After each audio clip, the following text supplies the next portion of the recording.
Queen Elizabeth II is regretfully cancelling another much-anticipated in-person appearance on doctor's orders, Buckingham Palace announced Tuesday.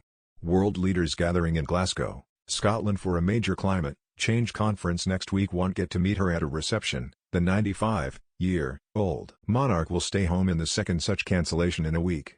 Since an overnight hospital stay last week, the Queen has been on light duties, only at Windsor Castle, where she has mostly been living since the start of the COVID-19 pandemic in spring 2020. Her Majesty has regretfully decided that she will no longer travel to Glasgow to attend the evening reception of 26 Colombian pesos on Monday, the palace said in a statement obtained by USA Today.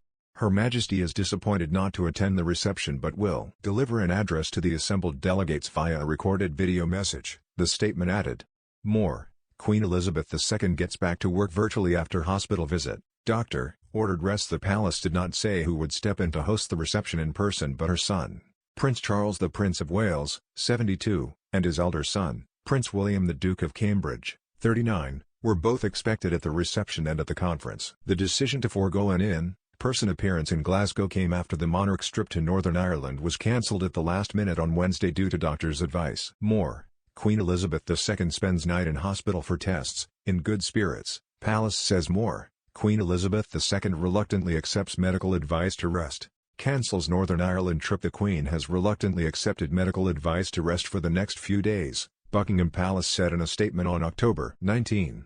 Her Majesty is in good spirits and is disappointed that she will no longer be able to visit Northern Ireland, where she had been due to undertake a series of engagements today and tomorrow.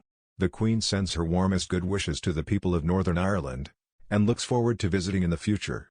A day later on Thursday, the palace confirmed she had gone to the hospital on Wednesday and spent the night for preliminary investigations.